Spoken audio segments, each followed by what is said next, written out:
Oi, pessoal. Quem está aqui pela primeira vez, meu nome é Vivian Souza. Já estou aqui convidando o doutor Eduardo para estar entrando, participando aqui com a gente. E quem já está online aí, pessoal, vai aí apertando os coraçãozinhos para o Instagram entregar para mais pessoas, tá? Vamos clicando aí, porque em dias de live tem pessoas que esquecem e aí o Instagram vai entregando mais. Cliquem aí nos coraçãozinhos. E quem estiver participando também, printa a nossa tela depois da live para quem não assistiu poder assistir, tá bom? Já convidei o doutor Eduardo. Boa noite. Oi, Oi, boa noite. Tudo Tudo bem? bem? Tudo bom. E você? Tudo. Desculpa pela atrasadinha, aconteceu um imprevisto. Ah, tudo bem, tranquilo, sem problema. Pessoal, para quem está entrando aí agora, hoje o nosso tema é transtornos de ansiedade e depressão. Doutor Eduardo, no final tem umas perguntas aqui, e aí também no final eu vejo quem perguntou aqui no ao vivo, e aí não precisa te preocupar com estar assistindo aí para responder as perguntas, tá bom? Combinado, tranquilo. É só me passando, que aí a gente vai tentando conversar, certo? Bom, certinho. E é um assunto bem atual, né? Depois da pandemia, eu acho que aumentou muitos os casos e o senhor está aqui para. Senhor, não, você está aqui para responder nós hoje todas as dúvidas Com e pode certeza. apresentar um pouquinho e já vamos dar o pontapé inicial. Bom, primeiramente, obrigado pelo convite. É, eu acho que a gente sempre que pode tenta esclarecer um pouquinho aí para a população, né? Já que tem muita confusão a respeito ainda das classificações, do nome das doenças, com relação ao tratamento. Então, eu acho que sempre que a gente pode, tenta dar um auxílio aqui e aprender junto com o pessoal também, né? Às vezes, qualquer experiência que eventualmente a pessoa tiver, compartilhar com a gente, porque uma via de mão dupla, né? É. Bom, E também, assim, fala, esse assunto, complementando aí o que você acabou de dizer, por isso que eu convidei-o para falar a verdade. Muitas pessoas falam muitas mentiras quando envolve depressão, né? com certeza. Isso ainda é um tabu na nossa sociedade. A doença psiquiátrica, não só a depressão, né? Como qualquer doença psiquiátrica, elas são muito negligenciadas, mesmo no meio médico, e muita gente ainda não acredita em doença psiquiátrica. Tanto que falar em ir no psiquiatra para algumas pessoas é a mesma coisa que levar um boi para o matadouro, porque é um preconceito ainda muito grande, apesar de ter melhorado nas últimas décadas, aí, nos últimos anos principalmente, as pessoas começaram a aceitar mais o tratamento, e tentar pedir uma ajuda, mas ainda existe muito preconceito e acredito também que muita desinformação, né? Eu acho que esse tipo de trabalho aqui que você faz é importante para desmistificar um pouquinho, né, essas doenças. E a depressão é uma doença psiquiátrica muito grave. É uma doença que afeta mais ou menos 10% da população. Aqui no Brasil, as estatísticas apontam mais ou menos 7%. Se você vê num total de população de 7 a 10%, é muito grande. Né? Afeta duas mulheres para um homem, ou seja, as mulheres, de maneira estatística, têm duas vezes mais chance de desenvolver a doença. E a doença que, segundo a Organização Mundial de Saúde, nos próximos anos aí vai ser a doença mais incapacitante do mundo, né? Superando qualquer outro tipo de doença, não só psiquiátrica, como doenças físicas também. Então, saber que existe, saber que existe o tratamento, saber que a gente pode ter ajuda e pode ser curado é super importante, tá? E é uma doença que não é... Eu vejo alguns memes, assim, na internet, que eu vi um recentemente que é bem interessante, né? Que tem uma moça conversando com outra e fala, nossa, mas a vida é tão linda, por que que você tem depressão?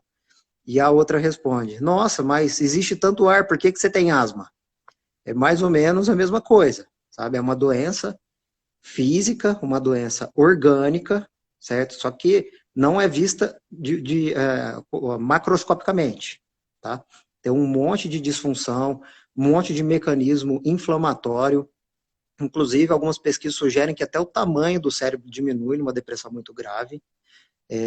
Então, assim, é mais do que comprovado que é uma doença que é orgânica e que tem tratamento, entendeu? Não é falta de vergonha na cara, falta de trabalho, é uma doença extremamente incapacitante e pode, nos seus graus mais intensos, causar aí o suicídio, né? Lembrando também que o suicídio não é só causado pela depressão, tem várias outras doenças psiquiátricas que podem cursar com suicídio também. Muitas vezes a gente escuta falar de suicídio e acha que nossa, estava deprimido, mas não é bem assim, tá? Agora, falando nos critérios diagnósticos de depressão, a gente tem dois critérios que a gente segue, né? Tem o DSM, da Associação Americana de Psiquiatria, e tem o CID, da Organização Mundial de Saúde. Normalmente, não há muitas diferenças entre eles. Eu vou falar aqui do DSM, que eu gosto mais. O DSM ele tem 9 critérios, porque assim, as doenças psiquiátricas elas não aparecem em exames comuns.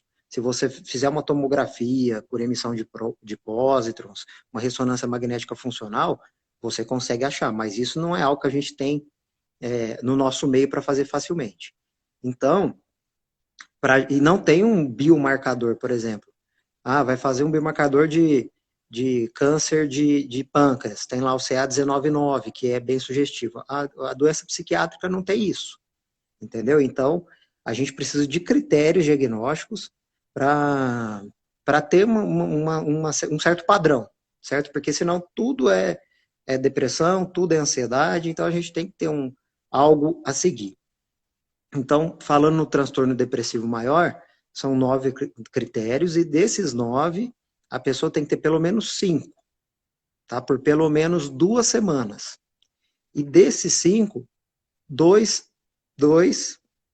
são obrigatórios. Na verdade, um desses 2 é obrigatório, que é o humor depressivo. O humor depressivo é aquele estado de ânimo que dura muito tempo, tá? Não teve uma notícia triste, fica um tempinho triste, fica infeliz, chorando e depois se recupera. Não, isso não é humor depressivo, isso é um estado emocional que você teve naquele momento. O humor é um estado de ânimo que dura vários dias, tá? Ou humor depressivo ou uma questão chamada anedonia. Anedonia é a falta da capacidade da pessoa em sentir prazer, tá? Não é prazer sexual apenas, não. Prazer em qualquer coisa que ela gostava de fazer antes, tá? Então, se ela gostava de sair, se encontrar com amigos, gostava de fazer um esporte, gostava de fazer qualquer atividade, de repente aquelas coisas que ela gostava de fazer, ela não vê mais graça, isso passa a não ter mais sentido na vida dela, é um critério também maior para a depressão, tá? Tem outros sintomas, mas esses 2 são os cardinais. Tem falta de apetite ou aumento de apetite, insônia ou aumento de sono, certo? A depressão não dá apenas insônia, ela pode dar aumento de sono também, assim como o apetite. Pode dar pensamentos de morte, sentimento de culpa e inutilidade, pode dar prejuízo de concentração, de memória, de resolução de problemas. E lembrando que esses sintomas, eles precisam causar um impacto negativo na vida das pessoas. Não é apenas ter os sintomas. Qualquer doença psiquiátrica precisa causar um sofrimento psíquico ou um impacto negativo na funcionalidade que a pessoa tem. Seja ela funcionalidade laboral, seja social, seja familiar. Tá? Qualquer doença psiquiátrica, não apenas a depressão. Então, a doença psiquiátrica, por definição, tem que ter impacto negativo na funcionalidade comparado ao que ela era antes. Tá? Isso é importante também. Porque, às vezes, aquilo ali é o basal da pessoa. A gente tem que sempre comparar com o funcionamento prévio.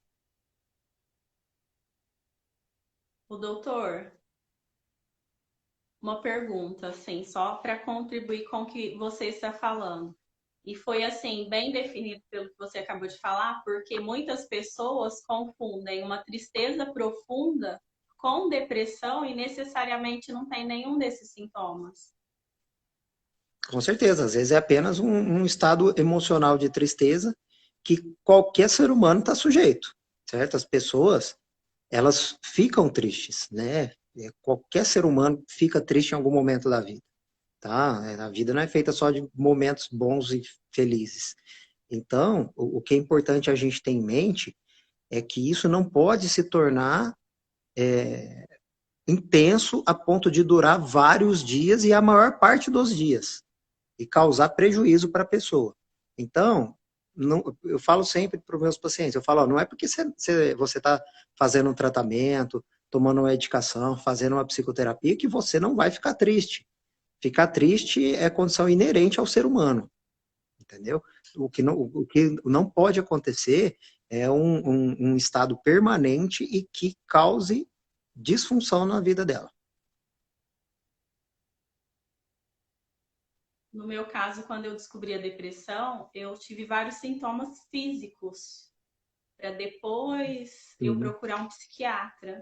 Fiz sim, o tomografia sintoma, da cabeça, uhum. da coluna, Sintoma físico, ressonância. sintoma físico é comum também, mas na sua faixa etária não é tão comum. Acontece mais a partir de 60, 65 anos de idade. A depressão no idoso, muitas vezes, ela não é relatada como uma tristeza. Muitas vezes o idoso ele chega com queixas físicas, dores pelo corpo, ou mesmo uma certa insônia, ou dor muscular, muita queixa inespecífica, né? O idoso ele não tem aquele, muitas vezes ele não tem aquele sentimento de tristeza, de humor depressivo.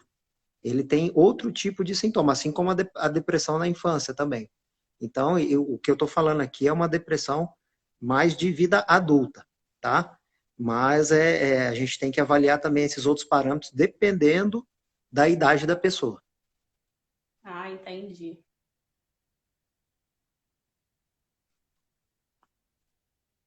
E nós já falamos aqui sobre alguns transtornos de ansiedade. E antes eu achava que transtorno de ansiedade era uma coisa, pânico é outra, e hoje eu entendo que existem vários transtornos de ansiedade. E muitos deles, a maioria das pessoas tem e não sabe o que é, né? Que é um dos transtornos. Com certeza. Os transtornos de ansiedade, na verdade, transtorno de ansiedade é uma categoria de doenças psiquiátricas. Dentro dos transtornos de ansiedade existem diversas patologias, né? É, por exemplo, transtorno de ansiedade generalizada, transtorno de ansiedade social, que era a antiga fobia social, né? Hoje em dia se chama transtorno de ansiedade social, transtorno do pânico, agorafobia e fobia específica, certo? O mais comum é fobia específica. A fobia específica na verdade, muitas vezes nem chega em consultório. Por exemplo, é medo intenso de alguma situação, ou de algum objeto, ou de algum animal que atrapalha o dia a dia da pessoa, mas muitas vezes isso nem chega no consultório. Mas a fobia específica é o transtorno de ansiedade mais comum. Em seguida vem a agorafobia e transtorno de ansiedade generalizada, né? Que são, e o transtorno do pânico também, principalmente ansiedade generalizada e pânico, depois dessa pandemia, também aumenta, a prevalência aumentou, sem dúvida nenhuma, tá? Então, o transtorno de pânico, na verdade, ele é um transtorno de ansiedade, certo? Então, quando se fala, eu escuto muitas vezes, eu tive ataques de ansiedade. Na verdade, aquilo ali pode ter sido um ataque de pânico, né? Tem que avaliar bem, para ver se não foi um ataque de pânico de fato. E bom caracterizar também que ter um ataque de pânico Não quer dizer que você tem o transtorno do pânico, né? Que antigamente era síndrome do pânico, mas só para falar os nomes atuais. Hoje em dia a gente fala transtorno de pânico. Mas ter um ataque de pânico não quer dizer que você tem o transtorno. O transtorno do pânico tem que evoluir com ataques de pânico frequentes e recorrentes. A pessoa tem que também desenvolver um comportamento que a gente chama de comportamento evitativo. Por exemplo, ela teve um ataque de pânico no banco. Então, a partir daquele momento, a pessoa evita passar na rua perto do banco ou em qualquer outro banco, porque aquilo leva ela a pensar que pode ter um novo ataque, entendeu? Então, ela evita qualquer situação parecida com aquilo que ela viveu.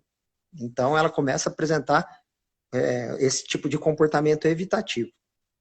E dependendo do número de ataques que ela tem, como eles são muito frequentes e recorrentes, pode ter ataque em qualquer lugar e aí tem uma disfunção social e familiar muito grande, porque tem pessoas que nem saem de casa com medo de ter ataques de pânico, entendeu? E no DSM-5, né, também foi separado o transtorno de pânico e agorafobia. Antigamente ele era meio que transtornos juntos, mas agorafobia é um medo de estar no meio de muitas pessoas, basicamente, tá? É o medo de estar em ônibus lotado, ou estar num lugar que tem muita gente, ou lugares fechados. A pessoa evita a qualquer preço estar nesse tipo de situação. O nome agorafobia vem das praças gregas antigas, que eram as ágoras. Então, eram aquelas praças que ficavam com muitas pessoas, e aí eles deram o nome de agorafobia por conta das praças que tinham muitas pessoas, e é a fobia de estar no meio de muita gente. Né? E antigamente falava-se fobia social? Não, a fobia social é o transtorno de ansiedade social de hoje em dia, que é aquela pessoa que tem muita dificuldade em falar em público, tem medo, por exemplo, de estar no meio de algumas pessoas e ser julgada pelo que ela está falando. É aquela pessoa que tem dificuldade em se expor em situações em que ela vai ser o centro das atenções. Entendeu? Ah, entendi. Então é diferente. Totalmente diferente. É aquela pessoa que não apresenta um trabalho na frente da sala de jeito nenhum. Entendeu? Ela tem muito medo do julgamento das outras pessoas e de passar mal também. Então, esse é a fobia social, o transtorno de ansiedade social, que é totalmente diferente do transtorno de pânico e da agorafobia. Um transtorno que a gente vê muito na prática também, que talvez seja o que eu mais vejo em consultório, é o transtorno de ansiedade generalizada. O transtorno de ansiedade generalizada ele tem que ter pelo menos 6 meses de evolução, ou seja, não é estar ansioso em algum momento da vida. Tem pessoa que está ansiosa e tem pessoa que realmente tem um transtorno de ansiedade, né? Então é bom a gente diferenciar isso. A ansiedade, antes de eu falar do transtorno de ansiedade generalizada, a ansiedade sempre esteve presente na vida do ser humano, porque é uma situação que foi importante para a evolução, para que a gente estivesse aqui hoje. Porque lá na época das cavernas, quando o ser humano ainda caçava, o homem primitivo, ele tinha que ficar ansioso, ele tinha que ficar hipervigilante, porque tinha predador, certo? Se ele saísse da caverna para caçar, ele podia ser caçado. Então, a ansiedade surgiu daí, da necessidade de sobrevivência, entendeu? Só que algumas pessoas desenvolvem isso de maneira mais intensa, mais enfática, a ponto de causar prejuízo no dia a dia, entendeu? E a pandemia meio que deu uma virada na cabeça do ser humano também, porque por conta dessa questão de sobrevivência, o que a gente aprendeu desde os primórdios lá da evolução? Que estar em grupo era mais seguro, que estar com outras pessoas é mais seguro. A maioria dos seres humanos gosta de estar em grupo, não é à toa, é porque a gente vem de uma evolução ligada a isso, né? O ser humano é um ser sociável.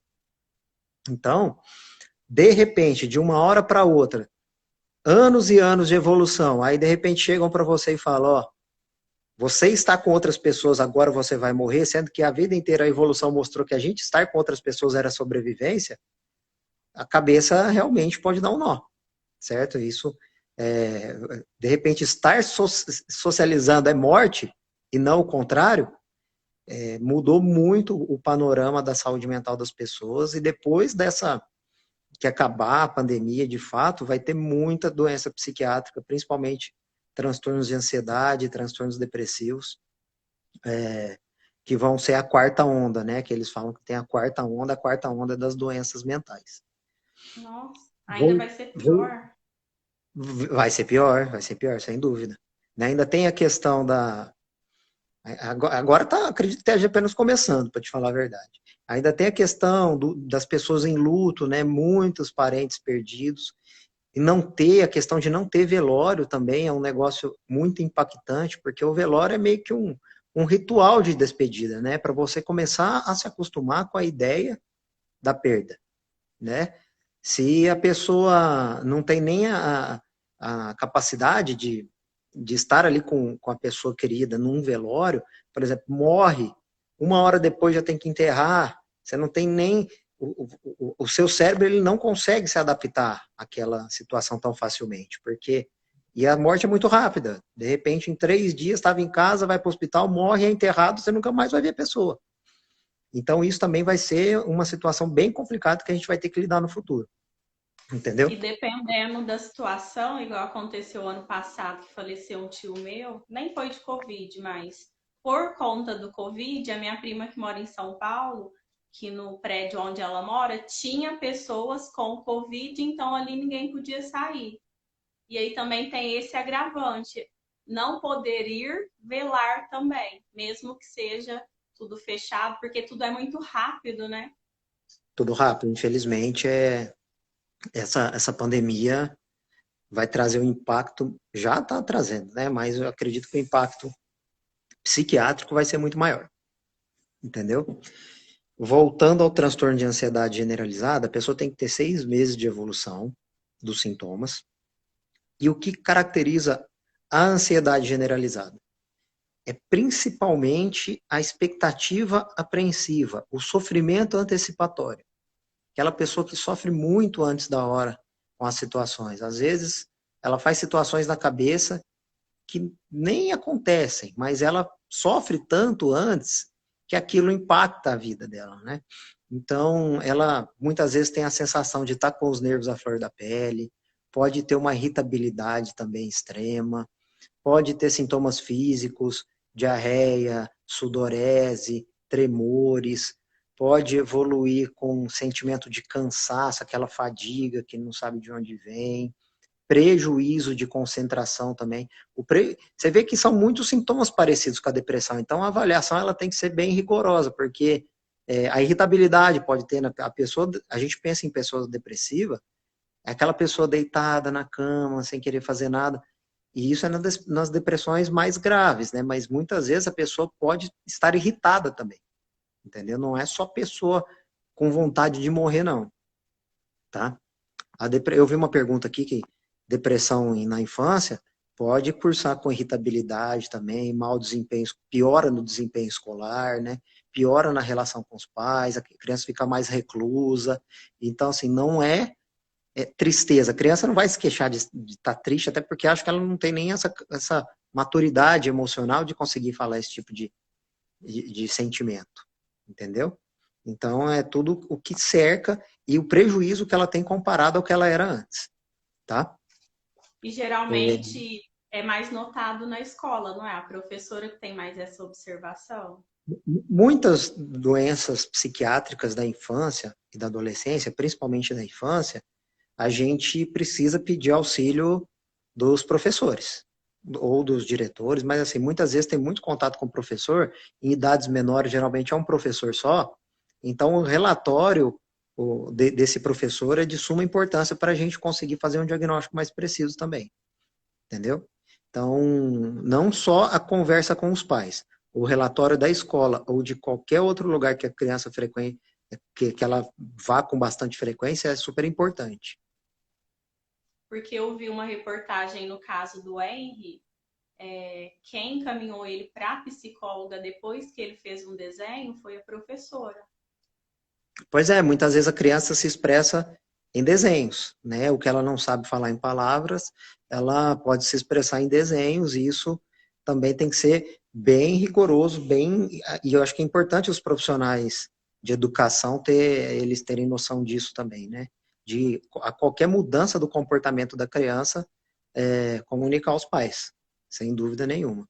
Esse menino aí na verdade, os pais, eu não cheguei a avaliar, não vi nada a respeito assim, mas provavelmente a gente já está falando de transtorno de ansiedade, transtorno de personalidade antissocial. O transtorno de personalidade social, ele não tem nada a ver com a fobia social. Ele é a psicopatia. Transtorno de personalidade social é psicopata, certo? Então, provavelmente, o pai, lá o tal de Jairinho, provavelmente tem um transtorno de personalidade antissocial, né? Se Que for daria uma outra live, né, doutor? Psicopata e transtorno de sociopata. personalidade. Transtorno de personalidade é um tema bem legal também. De bem difícil tratamento também. É bem complexo.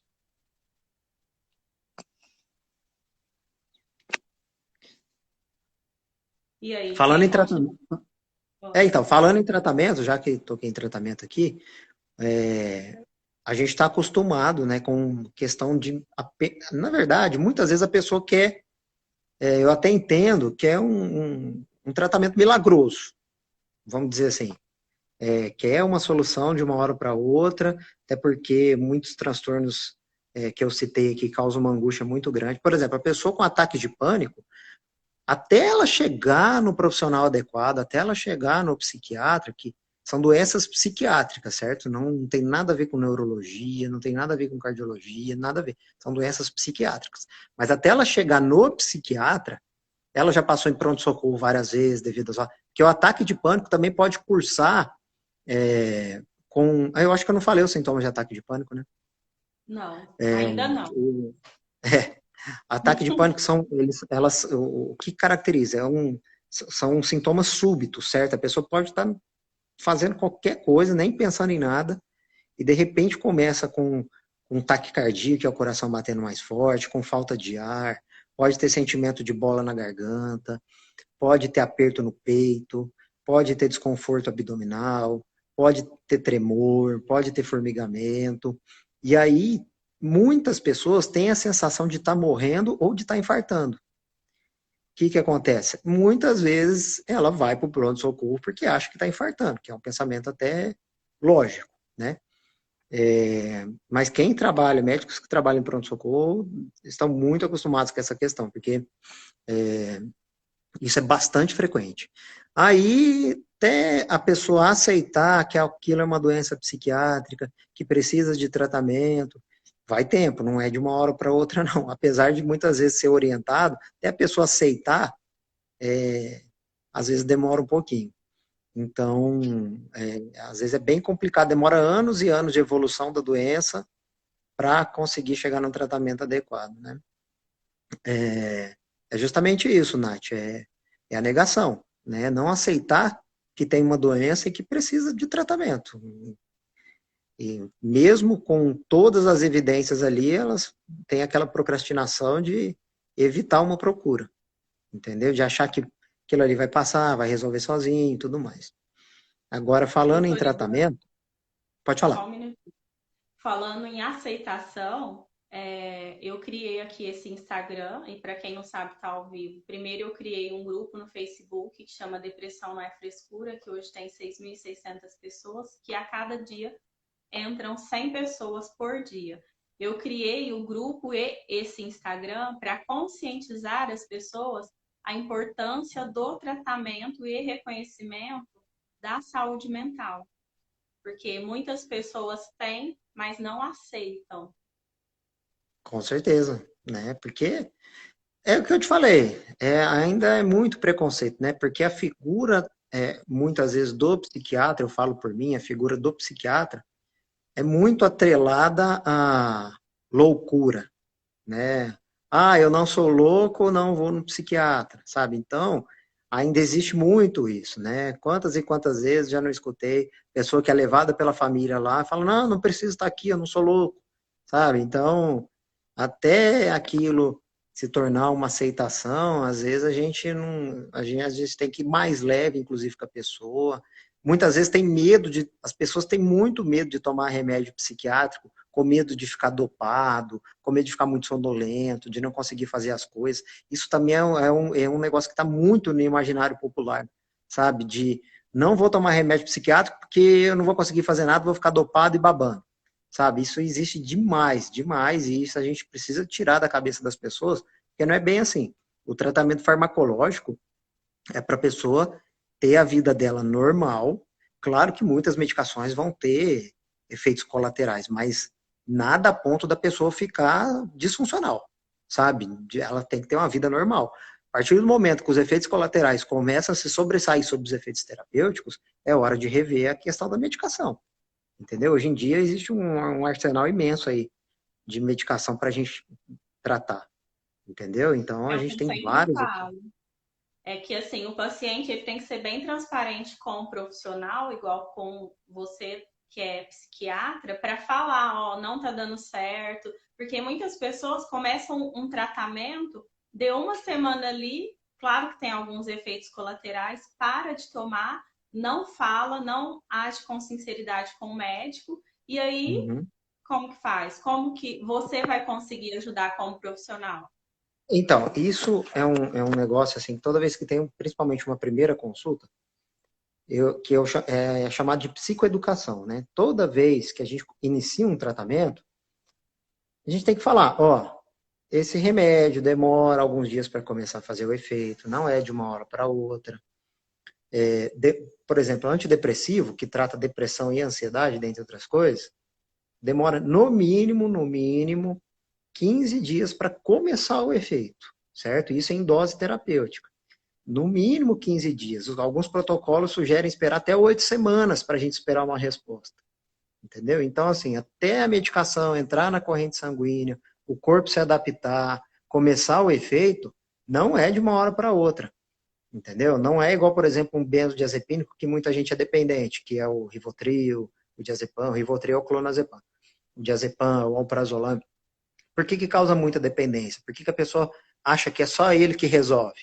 Porque ele faz efeito na hora, entendeu? É outro tipo de medicação isso. Só que os benzodiazepínicos, não vou falar que eu uso, só que eles precisam ser usados com muito critério, porque são medicações que causam um vício muito grande, é uma dependência muito forte. Então, quando eu introduzo esse tipo de medicação, eu sempre procuro, falo, ó, vai ser só por algumas semanas e logo, logo a gente vai retirar, tá? Porque são ótimas medicações, não são medicações que não usa de jeito nenhum, não. Mas tem que ser usados com critério. Porque hoje em dia você vai num postinho, você fala que está sem dormir, você já sai de lá com uma receita azul de clonazepam. Entendeu? Isso não existe. Isso daí é totalmente sem critério. Isso a única coisa que você vai conseguir fazer é tornar aquela pessoa dependente pro resto da vida. Porque ela vai começar a tomar, não sabe que vicia, o que acontece? Vai tomando, vai tomando, vai tomando, depois nunca mais consegue parar. Porque ela associa que ela só melhora com aquilo. Muita gente que é dependente de tarja preta fica desesperada atrás de uma receita azul, desesperada atrás de uma receitinha azul. Quando tá acabando a receita azul, meu Deus, quando eu estava na residência, né, são 3 anos de psiquiatria, né, depois da faculdade, teve uma senhora que, inclusive, pulou a mesa para me bater porque eu não queria renovar a receitinha azul dela.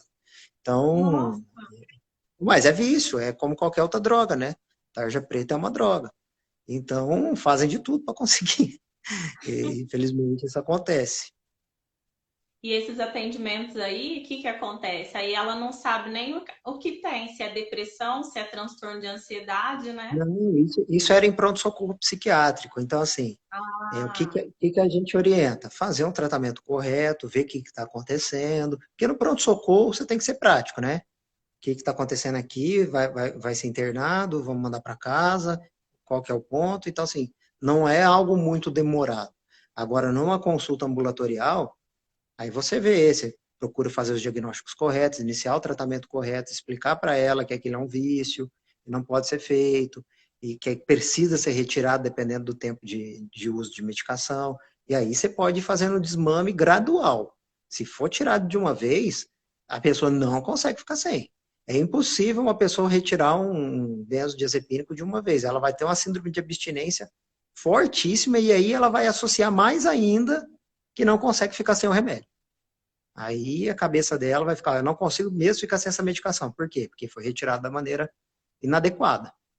Mesma coisa dos antidepressivos. Quando você introduz a medicação, você pode ter uma série de efeitos colaterais. Por isso que eu sempre procuro começar numa dose mais baixa e ir aumentando devagar até o corpo se adaptar. Por mais que a resposta terapêutica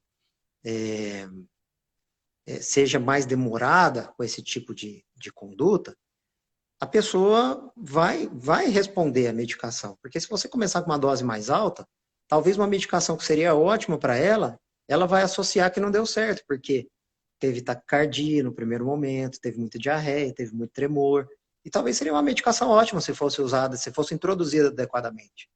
Entendeu? Então é um monte de E coisa que a gente precisa avaliar. um ponto importante que você comentou é a questão de que nem todos os medicamentos a pessoa se torna dependente. Existe um preconceito. Exatamente, tem isso também. Foi bom você ter tocado nesse assunto. Antidepressivo não causa dependência. Vou falar de novo. Antidepressivo não causa dependência física, tá? Então, o que causa dependência das medicações psiquiátricas, principalmente, é o tarja preta. É o da receitinha azul. Diazepam, lorazepam, clonazepam, alprazolam, midazolam. Essas viciam, principalmente se a meia-vida for mais curta. A meia-vida é o tempo que a medicação leva para metabolizar e para jogar fora o remédio. Então, quanto mais curta a meia-vida, maior a chance da pessoa ficar dependente, porque o efeito passa rápido e ela vai querendo tomar mais e mais para ter o mesmo efeito. Que a maioria eles falam sobre isso. Eu mesma escutei muito. Não vai ficar apegada em medicamento, não, que você vai ficar dependente, vicia. E muito Não, pelo não. contrário.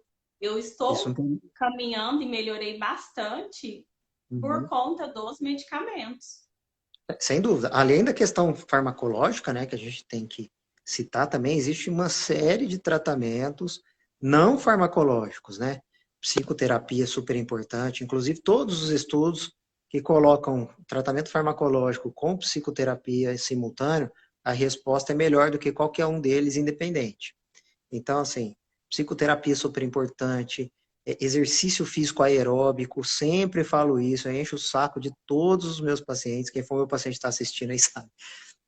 Tem que fazer exercício físico aeróbico, tem que fazer pelo menos 3 vezes por semana.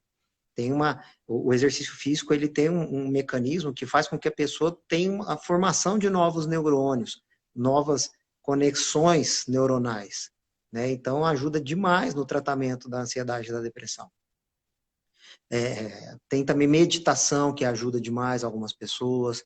Então tem uma série de situações que a gente pode fazer uso que não seja só remédio. O remédio, a gente guarda a medicação para casos moderados e graves, né? Isso no melhor dos mundos, porque assim, muitas vezes fazer também uma psicoterapia aliado ao tratamento médico tem um custo, né? Então, o SUS muitas vezes é difícil de você conseguir, então a gente tem que avaliar a questão. Para a escolha de medicação também a gente tem que avaliar a questão econômica da pessoa. Tem medicações que são muito caras. Então, às vezes você tem uma medicação que você pode achar adequada para aquela pessoa, mas por conta do valor ela não vai conseguir comprar. Então, é algo que a gente tem que avaliar também, né? Custo de tratamento. Porque não são todas as medicações que o SUS oferece. Verdade. Eu sempre falo aqui, em todas as lives, quem segue, 50% é remédio, 50% é terapia. Terapia de acordo com o que a pessoa identificar. Porque um sem o outro não funciona no tratamento das depressões graves. Na verdade, a depressão grave, o tratamento preconizado, a depressão ela tem 3 níveis, né? Tem a depressão leve, moderada e grave. A gente faz essa diferenciação de acordo com a intensidade dos sintomas e a intensidade do prejuízo funcional que ela tem. Então, assim, é uma divisão meio subjetiva, mas dá para fazer na prática clínica, dá para a gente fazer essa divisão. Quanto mais prejuízo funcional e mais sofrimento psíquico, mais grave a depressão. E a depressão grave é muitas vezes a depressão que cursa com pensamentos de morte, com ideação suicida, né? Muitas vezes a pessoa pode até tentar e conseguir o suicídio. E depressão grave, eu acho que tratamento medicamentoso com psicoterapia é um tratamento de primeira linha.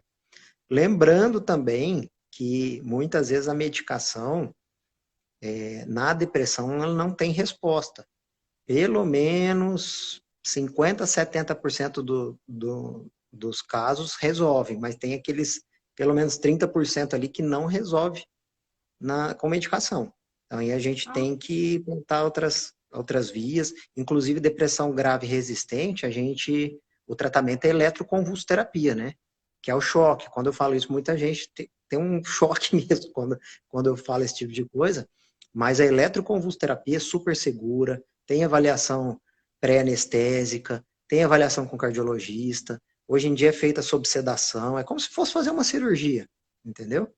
E é um tratamento super eficaz para depressão grave, super eficaz. Então, assim, a gente tem que tirar isso da cabeça das pessoas, porque antigamente, é muito mostrado em filmes, tem toda uma luta antimanicomial, ainda para atrapalhar. Não que eu seja a favor de manicômio, igual aquelas pessoas ficavam jogadas lá, não. Mas tem casos que precisam de internação. Casos mais graves precisam de internação psiquiátrica. Não é para deixar a pessoa a vida inteira lá, não. É para deixar a pessoa internada na fase aguda. Conforme a pessoa for melhorando, é claro que ela vai voltar para casa. Então, assim, a gente tem também essa luta antimanicomial que eu acho que atrapalha demais, porque não pode, todo caso tem que ser. Não, não é todo caso que dá para tratar em CAPS, não é todo caso que dá para tratar ambulatorial, não. Tem casos graves que precisam de internação. Então, porque assim, só quem tem um caso grave de doença psiquiátrica na família, que sabe o quanto é difícil, entendeu? Muitas vezes você tem que lidar com aquela pessoa quando ela está na fase mais aguda da doença. Então, é muito fácil você falar que ninguém vai internar quando você não tem ninguém grave na sua casa, entendeu? Então, a gente tem que ser claro também com relação a isso. Mas jamais, eu não sou a favor de jogar a pessoa lá e deixar a vida inteira, óbvio que não. Mas casos que precisam de internação, tem que internar. E a eletroconvulsoterapia é super eficaz e super segura. Deixar isso claro também. E os convênios cobrem? Não, convênio não cobra ECT. É muito complicado também, por quê? Por que convênio não cobra ECT? Porque aí já tem uma questão ideológica também, aquela questão de eletroconvulsoterapia contra os direitos humanos de antigamente, sabe? Que realmente era usado como forma de punição a pacientes, era um negócio feio mesmo, negócio.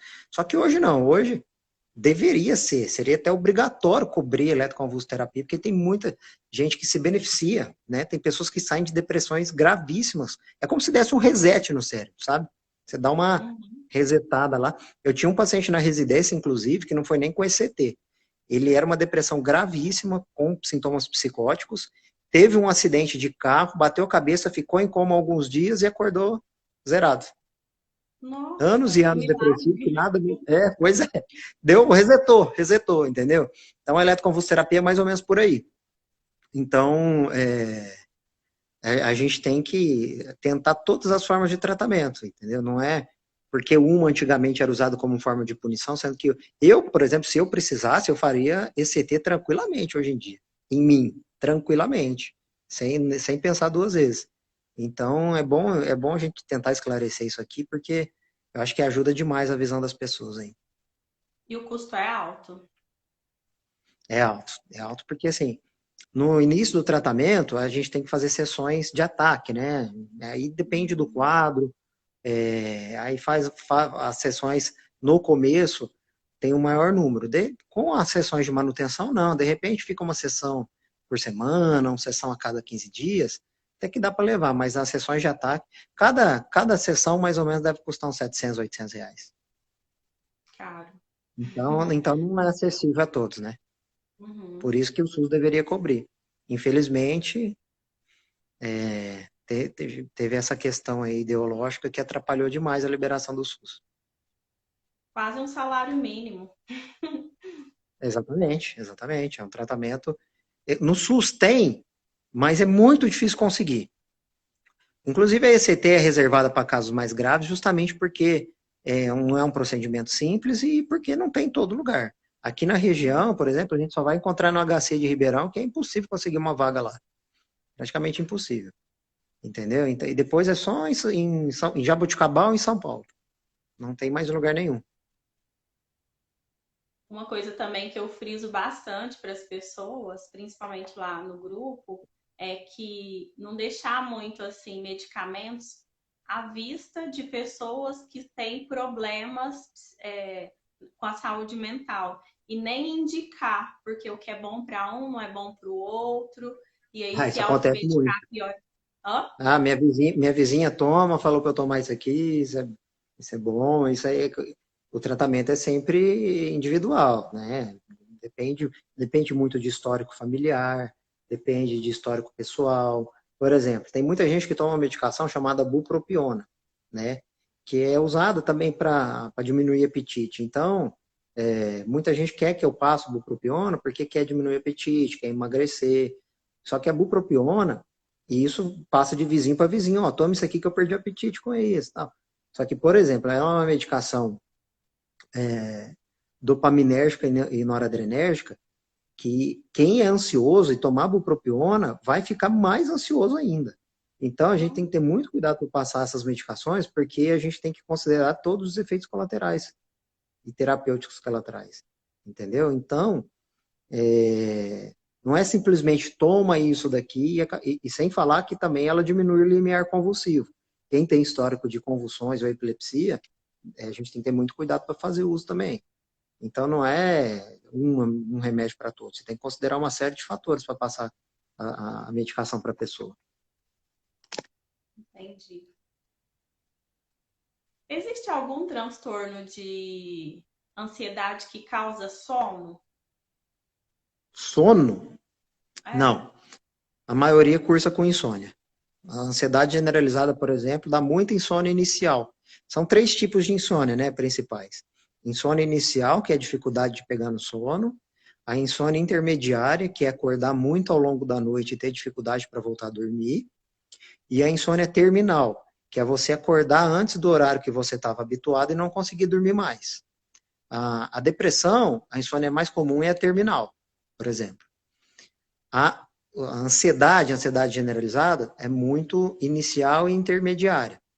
Agora, aumento de sono com transtorno ansioso é raro, é difícil. Geralmente a pessoa fica muito tensa, muito preocupada, e aquilo ali causa consequentemente vai causar uma insônia, né? Se a pessoa está muito tensa, é muita liberação de adrenalina, muito cortisol, então vai acabar que cursa também com insônia. Ah, entendi. É, eu lembro que você comentou no começo da nossa live que a depressão tem cura. Uhum, com certeza. Na verdade, assim, também é algo que eu falo bastante nas consultas. A gente tá anotando as perguntas, né, para responder depois? Tá. Uhum. Na verdade, a depressão, a gente tem que tomar muito cuidado, principalmente se for o primeiro episódio depressivo da vida, porque o que que acontece? Quais são os protocolos de tratamento? Você começa a tratar a pessoa. Se for uma depressão de moderada a grave, por exemplo, você tem que tratar a pessoa por pelo menos 1 ano. 1 ano tratando, tomando remédio, e é 1 ano após a remissão dos sintomas. Tá? Não é 1 ano após o início do tratamento.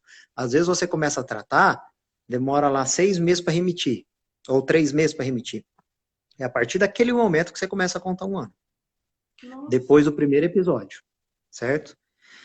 Se você tiver um segundo episódio, você tem que tratar por pelo menos 2 anos. Tá? E a partir do terceiro episódio, aí é o resto da vida. Aí já se tornou uma depressão crônica, porque assim, apesar de ter cura, a depressão, a chance dela ter novos episódios, se você fizer um tratamento inadequado, é muito grande. Depois do primeiro episódio, a chance de você ter um segundo é de 50% a 70%, mais ou menos. Depois que você tem um segundo, a chance de você ter um terceiro é de 70% a 90%. E depois que você tem um terceiro, a chance de você ter outros subsequentes é acima de 90%. Então, de maneira estatística, não vale a pena a gente retirar medicação depois do terceiro episódio, porque vai voltar a ter o outro episódio, se não estiver tratando. E o que acontece muito na nossa prática? Começa a tomar o remédio, passou lá 3 meses, melhorou, tá 100%, não, tô bem, não preciso mais tomar esse remédio. E é aí que está o grande erro, tá? Por isso que é super importante a psicoeducação. Falar, ó, toma pelo tempo adequado, vamos fazer o tratamento correto, porque a chance de ter outros episódios vai ser bem menor. Se você para depois de um tempo pequeno, que não é adequado, você vai ter outro episódio. E às vezes aquela medicação que fez efeito num primeiro momento não vai fazer efeito no segundo momento. Isso também é algo que acontece bastante na nossa prática. Então, apesar de ter cura, a gente tem que tomar muito cuidado e fazer sempre o tratamento correto, pelo tempo correto, para que diminuam as chances de novos episódios. Tem que ter bastante cuidado mesmo, porque é uma doença delicada e se não observar, né, acontece isso que você acabou de citar. Isso acontece demais. Porque assim, as medicações, eu entendo, as medicações psiquiátricas têm efeitos colaterais. Então, a gente tem que minimizar totalmente os efeitos colaterais, tentar minimizar com o máximo de efeito terapêutico. Mas mesmo assim, algumas pessoas vão cursar com alguns efeitos colaterais. E isso é desagradável. Então, elas vão querer parar de tomar, né, em algum momento. Então, por isso que você tem que tentar achar a medicação mais adequada, usar na menor dose possível, tentar fazer um tratamento com monoterapia, um remédio só, muitas vezes não é possível, mas quando dá tem que ser feito, para minimizar os efeitos colaterais, consequentemente aumentando a adesão ao tratamento e a resposta ao tratamento. E na questão, assim, por exemplo, muitas pessoas hoje em dia têm informação, mas às vezes o profissional não deixa tudo isso claro para a pessoa. E aí, por exemplo, igual desses episódios que retorna ao início e vai postergando o tratamento e a melhora. E aí? E o paciente muitas vezes não sabe. Não, o paciente não é obrigado a saber, né, na verdade. Então, assim, Eu fiquei sabendo agora. é por isso que eu aí vai de profissional para profissional, entendeu? Eu sempre procuro falar, é por isso que a psicoeducação é super importante, porque não adianta você, toma esse remédio aqui, a pessoa sai, nem sabe o que é, nem sabe para que serve, muitas vezes a pessoa nem sabe nem o diagnóstico dela, e aí, aí o vínculo fica comprometido, vai ser difícil manter, vai ter efeito colateral, não vai saber, que nos primeiros dias não faz efeito, tomou uma semana, não virou nada. Então, assim, não é assim. Então, você tem que explicar com detalhes, porque ninguém é obrigado a saber, entendeu? É você que tem que passar as informações. Vai ser bom para os dois. Vai ser bom para você, que seu paciente vai melhorar, e vai ser bom, obviamente, para o paciente, entendeu? Entendi. Seguindo os tópicos aí que você preparou para nós, a hora que você falar para mim que posso começar com as perguntas, que hoje tem bastante perguntas. Pode começar com as perguntas. O que leva as pessoas à automutilação? A automutilação é muito frequente em pronto-socorro. E, na verdade, a automutilação ela não é necessariamente uma tentativa de suicídio. Igual eu citei transtorno de personalidade antissocial, tem um transtorno de personalidade que se chama transtorno de personalidade borderline. Inclusive, um dos critérios diagnósticos do borderline é episódios frequentes de automutilação. O que essas pessoas relatam? Que a dor emocional delas é tão intensa que, causando uma dor física, tira o foco da dor emocional e foca na dor física. Então, é até um certo alívio, entendeu? Então, a gente tem que ficar bastante atento para isso, porque muitas vezes não é tentativa de suicídio.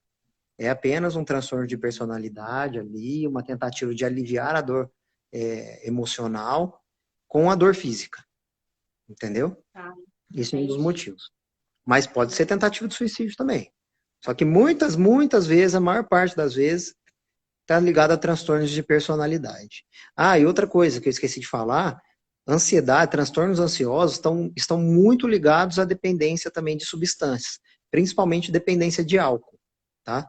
Porque o álcool, todo mundo sabe, é um depressor do sistema nervoso central. O que que acontece? A pessoa muito ansiosa bebe para dar relaxada, entendeu? Como o álcool relaxa, ela faz aquela associação na cabeça dela. Pô, eu estou muito tenso, eu vou beber, vou relaxar. No outro dia faz a mesma coisa. De repente, vê que cria uma dependência também de álcool. Na pandemia, isso piorou demais, porque as pessoas ficaram mais em casa e o consumo de álcool aumentou demais. Verdade. Porque a maioria dos depressivos só ficam no quarto. Seria um conforto, uma segurança? Né, então, igual eu falei, não é a maioria. Na verdade, é a maioria das depressões graves, né? Porque geralmente a pessoa que está deprimida, o mundo dela é mais cinza. Ela, um dos sintomas cardinais que eu falei lá antes é a anedonia, é a falta de graça nas coisas. Então, para que que ela vai levantar? Para que que ela vai sair se ela não vê graça em nada?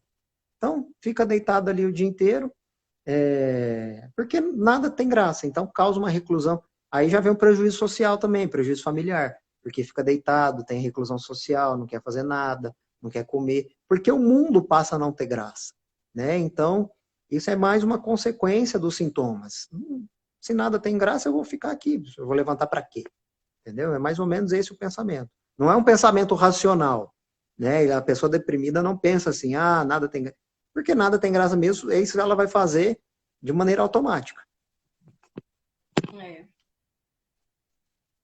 Mas as depressões graves, tá? Tem pessoa que pode estar deprimida e tá trabalhando com uma menor funcionalidade, mas trabalhando ainda.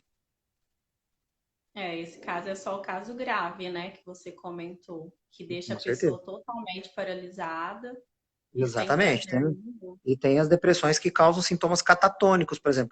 Catatonia é um sintoma gravíssimo, por exemplo, de esquizofrenia, de depressão, que a pessoa fica totalmente paralisada. Não faz nada. Se você levanta o braço dela, ela fica com o braço levantado. Isso aí chama flexibilidade séria. É um dos sintomas da catatonia. As depressões mais graves, a pessoa pode ficar assim. Ô, Nossa, a de Janeira é minha amiga de faculdade. Grande de Janeira. Beijo.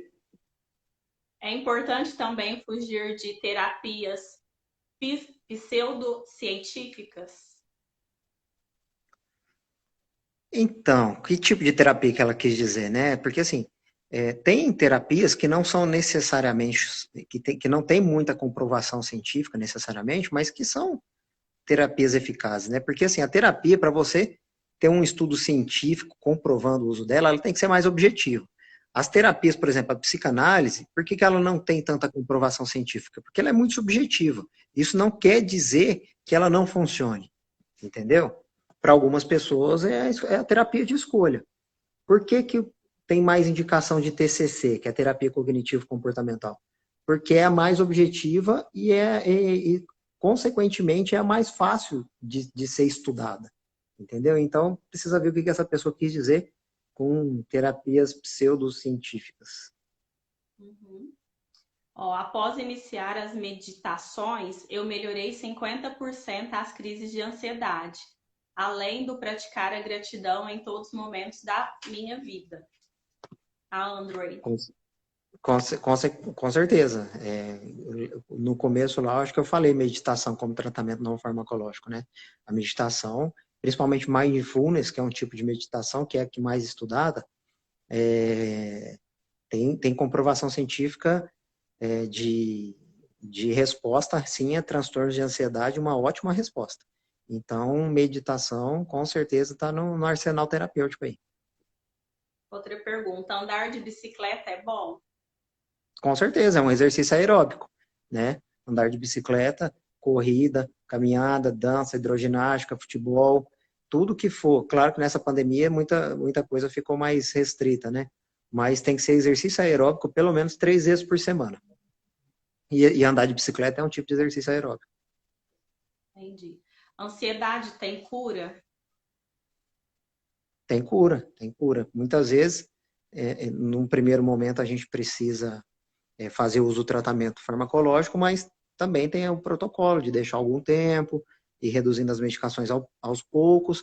E se a pessoa tiver em tratamento não farmacológico, estiver fazendo uma terapia, estiver fazendo um exercício, a chance de você retirar a medicação e aquela pessoa permanecer bem é muito mais alta. Então, por isso que a gente tem que focar também em tratamentos não farmacológicos. Mas tem cura, com certeza. Claro que a ansiedade, igual eu falei no começo, ela precisa existir. Né? O transtorno de ansiedade, ele tem cura. Né? E é importante também ressaltar que transtorno de ansiedade, além de ter uma questão genética muito importante, filhos de pais ansiosos têm a probabilidade também de desenvolver transtornos de ansiedade com maior facilidade. Não só por conta da genética, mas por conta do ambiente em que eles vivem.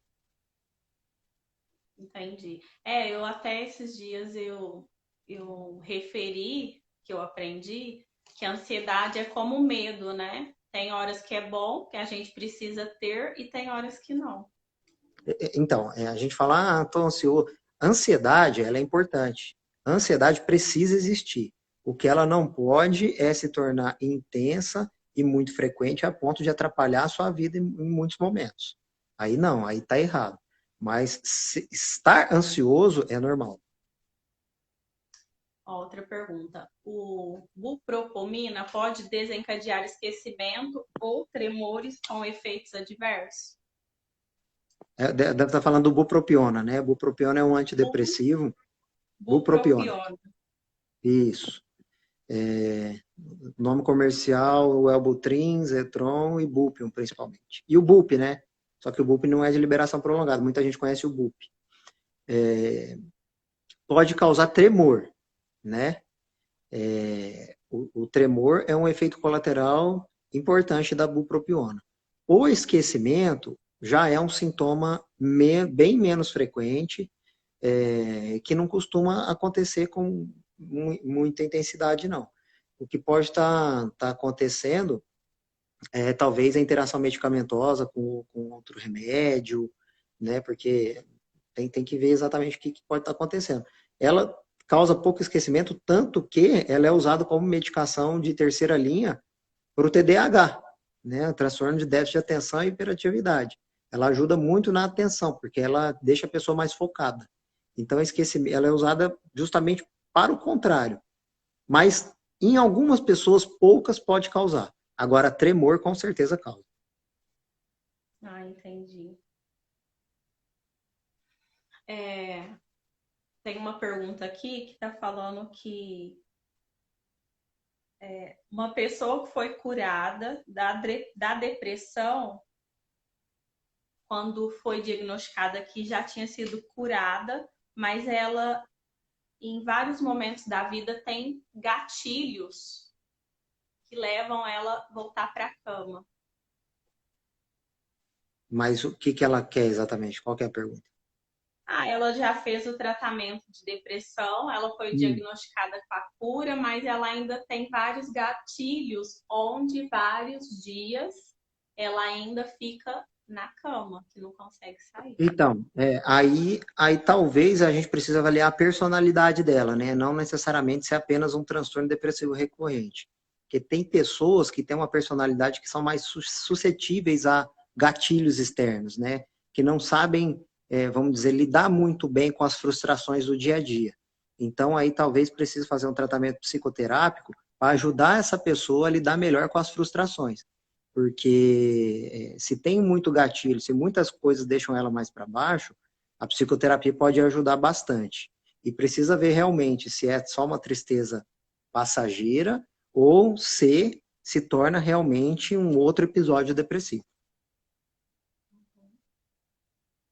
Outra pergunta aqui. Tem como prever uma crise de ansiedade? Alguns sintomas? Geralmente, na verdade, tem, mas assim, não, claro que não com 100% de exatidão.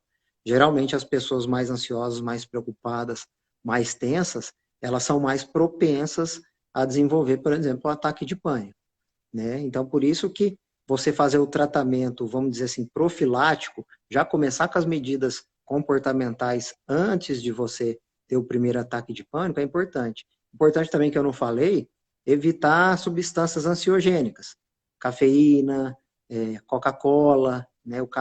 Tem cafeína na Coca-Cola. Chocolate pode ter. Então, quem bebe muito café tem que tomar cuidado, quem toma muito Coca-Cola tem que tomar cuidado, toma muito energético, né? Então, e são pequenas coisas, às vezes, do nosso dia a dia que a gente faz demais e nem percebe, que acaba desencadeando também alguns sintomas. Entendi. Tô procurando aqui. Vê se apareceu mais algumas aí para você, porque às vezes aparece para você, não aparece para mim e vice-versa. E tem alguns comentários que não é exatamente uma pergunta, entendeu? Tem quem ganha salário mínimo quando se trata. Eu acho que ela estava se referindo à eletroconvulsoterapia. Na É. verdade, é uma boa pergunta. A gente tem que perguntar para os governantes, né? Fica difícil. Tentar encaminhar para aqui na nossa região, para a USP Ribeirão, lá é praticamente impossível uma vaga. Tem uma lista de espera gigantesca. É. Que tem bastante, a maioria já foi respondida. Fora Acho que que é isso, muitas né? pessoas ficam em negação antes de procurar ajuda, então, assim, as perguntas mesmo, eu Tem já. uma outra aqui, ó. Hum. A mãe dela tem 85 anos, tem depressão, está acamada. Bom, dona Vânia, é importante ressaltar que o Rivotril, ele não causa depressão. Ele não trata a depressão, quer dizer. Certo? Para idoso é proscrito a gente passar tarja preta. No caso aí, eu acredito que ela deve tomar há vários anos, né? Por isso que não foi retirado. Se foi prescrito recentemente, tá errado, certo? Não deve ser prescrito medicação para tarja preta para idoso, certo? A única exceção são aqueles idosos que já tomam há vários anos, que já são totalmente dependentes e que é difícil retirar. Com relação à troca do Rivotril, que é o clonazepam, pelo alprazolam, eu não indico porque o alprazolam tem uma meia-vida mais curta e tem um potencial de dependência maior, apesar dele ser mais ter um tratamento melhor na ansiedade do que o Rivotril. O Rivotril é mais hipnótico, né? Dá mais sono. Mas o clonazepam tem uma meia-vida mais longa, então causa menos dependência. Menos dependência. Nesse caso aí, eu não sei qual o motivo que a senhora tá querendo trocar essa medicação. É claro que a gente tem que avaliar outras situações, mas por cima, assim, eu não trocaria, não, de maneira nenhuma. Eu acho que trocar benzodiazepina com essa altura aí vai fazer mais mal do que bem para ela. Ó, a Fabiola aqui, ela fala, fiz a triagem de uma paciente recentemente para psiquiatria, onde faço estágio, e ela toma até 10 comprimidos de diazepam ao dia. Realmente, a dependência é algo triste. 10 comprimidos a dose máxima de diazepam por dia preconizada é 60 miligramas, né? 100 miligramas, o que vai acontecer? Não vai matar a pessoa, mas ela já está num grau de dependência enorme. Essa pessoa, por exemplo, eu não descartaria uma internação psiquiátrica para tratar essa dependência de benzodiazepina. Zolpidem é uma medicação que tem sido passada bastante também, muita gente está tomando, que também causa muita dependência em algumas pessoas. Tomem cuidado com o Zolpidem também, que é um indutor de sono. Colocar Agora um tem CDF. Ah, pode É falar. comum os médicos receitarem bupropiona combinado com antidepressivo. É comum, eu inclusive faço bastante isso. Por exemplo, a gente tem que ver o mecanismo de ação do antidepressivo, né? Se você está tomando um inibidor da recaptação de serotonina, por exemplo, os mais conhecidos aí, fluoxetina, sertralina, escitalopram, você pode fazer uma terapia adjuvante com bupropiona, que é um inibidor da recaptação de serotonina e noradrenalina. Então, com essa combinação, você acaba pegando três neurotransmissores aí nesse tratamento. Então, é bastante comum e muitas vezes é muito eficaz também. Outra pergunta. Colocar um CDF em um atestado é uma pré-condenação ao empregado?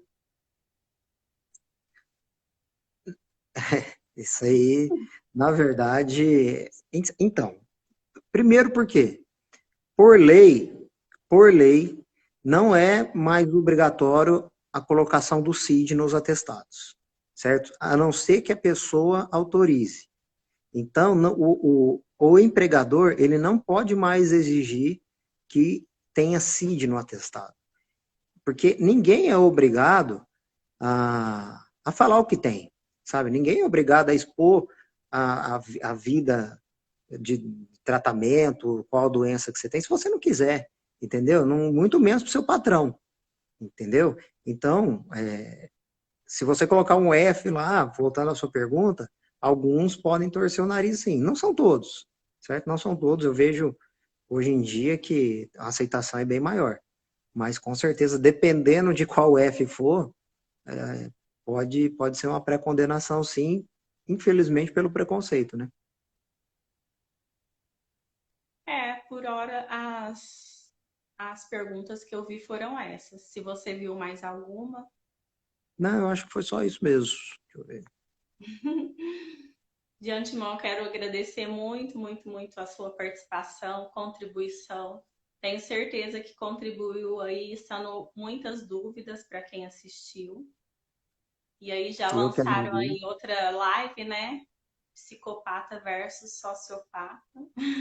Na verdade, isso é na verdade, psicopata e sociopata é a mesma coisa. O sociopata é um termo que é muito usado pelos norte-americanos.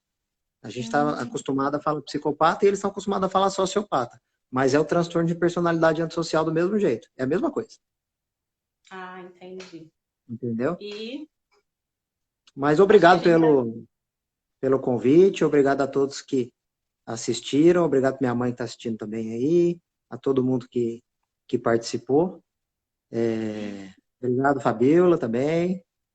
E tudo de bom para todos. Qualquer coisa aí estamos à disposição. queremos mais lives. Que Doutor bom Eduardo, que gostaram. muito obrigado. Um novo tema aí, se o senhor tiver disposto, você estiver disposto, eu entro em contato Não me novamente. chama de senhor, não, pelo amor de Deus. Tudo bem que o tempo passa, né? Mas você, por gentileza. Não, é quando eu falo doutor, aí vai logo o Não, título, não, tô mas é brincando, tô brincando. Tô brincando, tranquilo. E para quem está assistindo aí, a live vai ficar salva aqui nesse perfil, no Ei Não Desanima Não. E eu gostaria que você, doutor, passasse uma mensagem aí, que é o nome do nosso Instagram aqui, Ei Não Desanima Não, para o pessoal não desanimar, porque uma notícia aí muito triste que você nos informou que a saúde mental vai piorar. Bom, são as projeções, né? Então eu acho. Oi, mãe, um beijo. Um beijo, pro meu pai. Eu acho que assim, como a gente frisou bastante A na minha mãe live, eu acho foi que. no céu. Tá no céu. Pô, fala pra ela, dona Ana.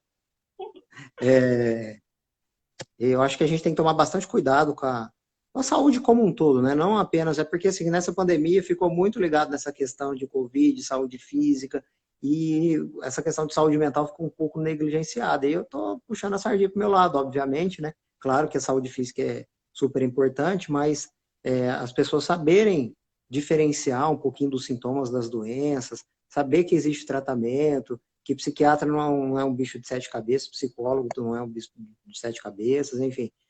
Saber pelo menos que existe onde procurar ajuda, eu acho que já dá uma força importante para todo mundo aí, e essas lives só tem a contribuir.